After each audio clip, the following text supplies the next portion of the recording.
One day my mama took me to a store in Linking Road called The Twist, and she bought an LP of The Beatles. And I still remember distinctly that album cover, with all the four Beatles, beautiful artwork, and it was called A Hard Day's Night. And that really changed my life.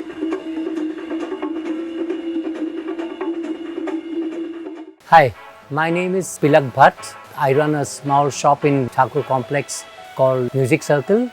We deal in vinyls and audio CDs.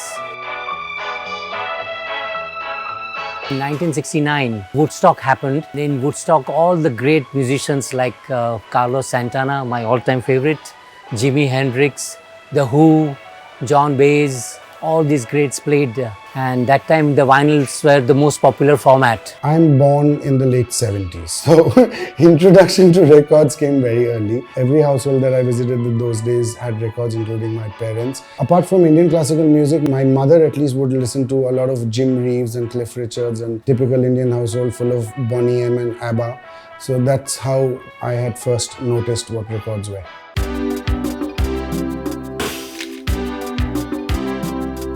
Hi, I'm Ronodeep Chakraborty. I'm a record collector. I started collecting 5 odd years back.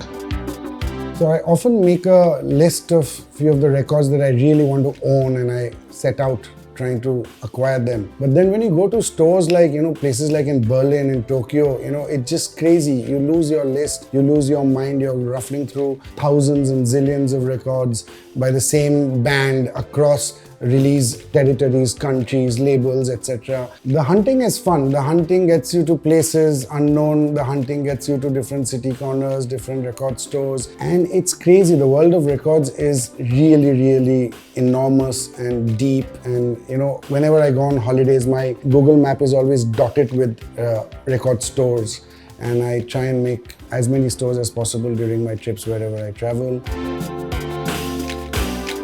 Vinyl made a comeback because there are so many records which have not been released on CDs, especially the 78 RPM of India like Gauhar Jan and all these old great artists. So LP and record is the only format. I have some records as old as 100 years old, which even now if you play, it sounds as if, that person is singing in front of you. I kept researching about why records are making a comeback, and then I realized through various forums and experts that, apparently it does produce the truest sound in today's world as opposed to compressed files on CDs and MP3s, etc.